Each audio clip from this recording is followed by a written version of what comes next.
இன்றைக்கான எபிசோடில் சௌந்தர்யா ஒரு முரட்டு சம்பவம் வந்து பண்ணாங்க. இப்படியெல்லாம் சௌந்தர்யா பேசுறதுனால தான் மக்கள் அவ்வளோ தூரம் கைதட்டுறாங்களா அப்படிங்கிற மாதிரி தான் இருக்குது. சௌந்தர்யா எந்திரிக்கும் போது ஒவ்வொரு தடவை எந்திரிக்கும் போது மக்கள் வந்து ஆரவாரம் பண்ணி அவ்வளோ தூரம் வந்து கைதட்டுறாங்க. நம்மளுக்கு பார்க்குறதுக்கு அவ்வளோ தூரம் ஒரு மகிழ்ச்சியாக இருக்குது. அதை பார்த்துட்டு அங்கே ஒரு ஹோஸ்ட்டே வந்து வயிறு எறிகிறாரு.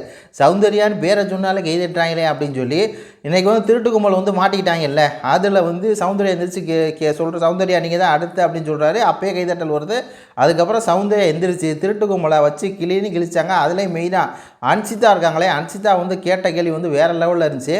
நான் கொஞ்சோண்டு ஒரு பட்ரு வந்து நான் வந்து எடுத்தேன், அதுக்கு வந்து என்னை கேட்காம எடுக்கக்கூடாது அப்படின்னு சொன்னியே, நீ வந்து திருடி தின்றுருக்க அப்படின்னு சொல்லி பார்த்தீங்கன்னா வேறு லெவலில் கேட்டாங்க. அதுக்கப்புறம் சொன்னாங்க, இதுக்கு மேலே நானும் திருட போகிறேன், நீங்களாம் திருடி திங்கிறீங்கல்ல, இதுக்கு மேலே நானும் சும்மா விடப்பட்டேன், நானும் திருடுறேன் சார், அவங்க பாடி லாங்குவேஜ் அவங்க பேசுகிற விதம் நானும் திருடுறேன் பார்த்துக்கலாம் அப்படிங்கிற மாதிரி வந்து கேட்டது. உண்மையாலுமே வந்து மக்களுக்கு வந்து இந்த மாதிரி ஒரு அட்டிடியூடு வந்து ஒரு இது வந்து பார்த்திங்கன்னா மக்களுக்கு வந்து பிடிக்கும். இப்போ மற்றவங்களாம் தீபக்கெல்லாம் சொன்னார், அதே மாதிரி முத்துக்குமரெலாம் சொன்னால் அது ஒன்றும் இன்ட்ரெஸ்டிங்காக இல்லை. நானும் பதிலுக்கு வந்து திருடுறேன்டா பாருங்கடா அப்படின்னு சொல்லி. அப்புறம் விஜய் சேதுபதி கேட்குறாரு சௌந்தர்யா, உடனே விஜய் சேதுபதிக்கு என்னன்னு தெரியல, சௌந்தர்யாட்ட பேசியே ஆகணும், ஏன்னா சௌந்தர்யா பேசினா தான் கண்டென்ட்டு, அதனால் சௌந்தர்யாட்ட பேசுகிறாரு.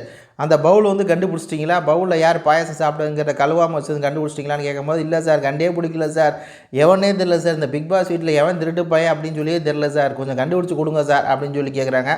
ஏமா அவ்வளோ பெரிய அண்டாவில் அவங்க வந்து பிரியாணியை திருடி திங்கிறாங்க, அதையே வந்து கண்டுபிடிக்க முடியல, இதை நீங்கள் எங்கே கண்டுபிடிக்க போகிறீங்க அப்படிங்கிற மாதிரி அவர் என்ன போகிற ஓக்கில் வந்து இந்த திருட்டு கும்பலை இவ்வளோ தான் அடிச்சுது.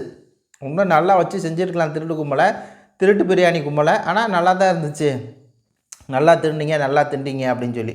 ஜாக்லின் எந்திரிச்சு அந்த இவனை கேட்க போனார் அருணை, இந்த மாதிரி வந்து டேய் நீ எல்லாம் வந்து பெரிய இன்சார்ஜ் சொன்னியடா திருட்டு பேலை அப்படின்னு சொல்லிட்டாங்க. ஆனால் அதுக்கப்புறம் இந்த வாரம் தெரில, போன வாரம் தெரில, அதுக்கு முந்தின வாரம் அப்படி இப்படின்னு சொல்லி பார்த்தீங்கன்னா உட்காந்து உருட்டி விட்டாங்க.